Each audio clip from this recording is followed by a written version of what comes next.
ডিম্বেশ্বৰ গগৈ লখিমপুৰৰ চিলনীবাৰীত ঘৰ তেখেতে 1996 চনৰ কাৰ্গিল যুদ্ধ সময়লৈকে জম্মু কাশ্মীৰত কাম কৰিছিল অমৰনাথৰ যি ভয়াৱহ কুটাঘাত সংঘটিত হৈছিল সেই সময়ছোৱাতো যাত্ৰীসকলক তালৈ লৈ যোৱাৰ ক্ষেত্ৰত তেখেতে কাম কৰিছিল আৰু আটাইতকৈ ডাঙৰ কথাটো হ'ল তেওঁ সেনাবাহিনী আৰ্টিলাৰী এগৰাকী নায়ক হিচাপে কাম কৰিছিল আৰু বফৰ্ছ চালনত তেওঁ সেই সময়ছোৱাত তেওঁ বফৰ্ছৰ নিয়ন্ত্ৰণৰ দায়িত্বত আছিল জম্মু কাশ্মীৰত আৰু কালি যি এটা ভাৰতৰ ফালৰ পৰা যেনেধৰণে প্ৰত্যাক্ৰমণ কৰা হ'ল পাকিস্তানক 9টাকৈ শিবিৰ সন্ত্ৰাসবাদী উৎখাত হৈছে প্ৰায় 900 সন্ত্ৰাসবাদী নিহত হৈছে বুলি দাবী কৰা হৈছে সেনাৰ ফালৰ পৰা এই সন্দৰ্ভত প্ৰতিক্ৰিয়া জানিবলৈ যত্ন কৰিছোঁ আপুনি সুদীৰ্ঘ সময় জম্মু কাশ্মীৰত কাম কৰিলে নায়ক হিচাপে থাকিলে বফৰ্ছ চালনাটো আপুনি পাৰ্গত গতিকে কালি ভাৰতৰ প্ৰধানমন্ত্ৰী নৰেন্দ্ৰ মোদীৰ নেতৃত্বত ভাৰতীয় সেনাবাহিনীয়ে যি এটা পদক্ষেপ কালি দিনটোত গ্ৰহণ কৰিলে আজি পুৱতি নিশা তাৰ ওপৰত কি ক'ব জয় হিন্দ ভাৰত মাতা কি জয় মই প্ৰতিদিন মোৰ ঘৰলৈ অহাৰ কাৰণে ধন্যবাদ জনাইছোঁ মই 1980 চনত জইন কৰিছিলোঁ আৰ্টিলাৰীত ট্ৰেইনিং কৰি আহি পিনি 297 ফিল্ড ৰেজিমেণ্ট আছিলে তাৰপিছত এতিয়া আমাৰ 297 মিডিয়াম ৰেজিমেণ্ট হৈ গ'ল এতিয়া বফৰ্ছ হৈ গ'ল সেই সময়ত মিডিয়াম আছিলে তেতিয়া আমি জম্মু কাশ্মীৰত মই 14 মে'ত গৈছিলোঁ আপ টু তেতিয়া ইলেকশ্যনৰ প্ৰপ'জত আছিলে অপাৰেশ্যন চলি আছিলে সেই সময়ত ইলেকশ্যন আমাৰ গভৰ্ণমেণ্ট হেৰি হৈছিলে তাৰপিছতে ইলেকশ্যনৰ মাজতো তাৰপৰা আকৌ কাৰ্গিল অমৰনাথ যাত্ৰাত আমি সুবিধা পাইছিলোঁ তাত মই 6 মাহ ডিউটি কৰিলোঁ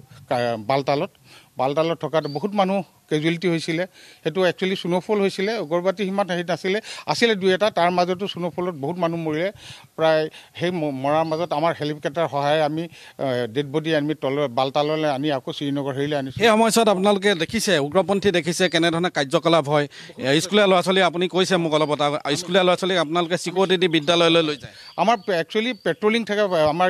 QRT বুলি কয় আগত সেইটো প্ৰটেকশ্যন থাকে আমি বাছবোৰ ৰখাই আমি চেকিং কৰোঁ এখন বাছ এজনকৈ আমি চেকিং কৰাৰ পিছত আকৌ যাবলৈ দিওঁ আমাৰ প্ৰত্যেকটো জেগা গলিয়ে আমাৰ এনেকুৱা চিটেল টাইট আছিলে আমি 96ত যদি হয়তো আৰ্মি নিদিয়াহেঁতেন আজি হয়তো জম্মু কাশ্মীৰখন উদ্ধাৰ নহ'লহেঁতেন বুলি ভাবোঁ সেইটো অটল বিহাৰী বাজপেয়ীৰ দিন আছিলে সেইটো ধন্যবাদ তেতিয়া গুলীওৱাৰ নিৰ্দেশ আছিল নে সন্ত্ৰাসবাদী দেখিলে আপোনালোকে কিবা কৰিব পাৰিছিল আমি নাছিলোঁ একচুৱেলি আমাৰ সন্ত্ৰাসবাদী দিয়া নাছিলে আমাক এটাই আছিলে যে আঁঠুৰ তলতে গুলি কৰিব লাগে যদি কৰিব লাগে কিন্তু এনেকৈ কংগ্ৰেছৰ চৰকাৰ আছিলে ফুল কংগ্ৰেছ চৰকাৰ আছিলে তেতিয়া সেইকাৰণে আমি বহুত বাৰ্ণিঙত আছিলোঁ আমি বহুত আমাৰ লগৰ সতীৰ্থ মৃত্যু হৈছে কিন্তু সেইটো মিডিয়া ইমান হাইলাইট নাছিলে বা মিডিয়া যাব দিয়া নাছিলে তেতিয়া আমাৰ কি আছিলে একো হেৰি নাছিলে আমি ইমানখিনি কষ্ট বা আমাৰ আৰ্মিয়ে কৰিলে কি হ'ল সেইখিনি ইমান জনাজাত আমাৰ ক্লিক ঠেক কেমেৰা আছিলে আমি সৰু কেমেৰাই অলপ কিছুমান ভিজুৱেল আমি সংগ্ৰহ কৰি আছিলোঁ মোৰ লাইফটোত ক'ত কৰিছিলোঁ কেনেকৈ কৰিছিলোঁ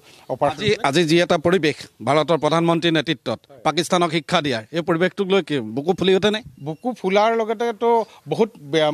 আজি মোৰ টোপনি ধৰা নাই যদি আজিও মাতে মই আজি যাবৰ কাৰণে ৰেডি হৈ আছোঁ একচুৱেলি বুকু ফুলাটো দূৰৰ কথা আজি যদি এতিয়াও যদি কয় বঢ়িয়া বিস্তা বান্ধকে আজাও মই অভি জানে কেলে তৈয়াৰ হওঁ দেশৰ কাৰণে মোৰ নিচিনা গৈ তাত যদি ইয়াত মৰাতকৈ তাত মৰি হ'লে আমি বেছি সুখী এই সময়ছোৱাত আপোনালোকে সন্ত্ৰাসবাদী টহল কিবাকিবি তেওঁলোকৰ চাল ফুৰণ সকলো দেখি পাইছিলোঁ আমি গুলি কৰা নিৰ্দেশ নাছিলে তেতিয়া আমি অপাৰেশ্যনটো আমাৰ একদম ষ্ট্ৰং আছিলে কিন্তু হ'লেও আমাৰ সেই সময়ত আমি গৈ পোৱালৈকে মানুহে কপাৰেশ্যন কৰা নাছিলে পাব্লিকে এতিয়া যি ধৰণে কপাৰেশ্যন কৰিছে সেই সময়ত আমাক পাব্লিকে কপাৰেশ্যন কৰা নাছিলে আমাক মুঠতে আৰ্মিক কেনেকৈ ডমিনেট কৰি কাশ্মীৰৰ স্থানীয় জনতাৰ সহযোগিতা কেনেকুৱা আপোনালোকৰ তেতিয়া সিমান নাছিলে সহযোগিতা নাছিলে তথাপিও আমাৰ আৰ্মি খুব টাইট চিডিউলৰ মাজত ফুল চিকিউৰিটিৰ মাজত হোৱাৰ কাৰণে আমি ছাকচেছ হৈছিলোঁ এতিয়াও যদি মাতে আপুনি যাব এতিয়াও মাতিলে মই যাম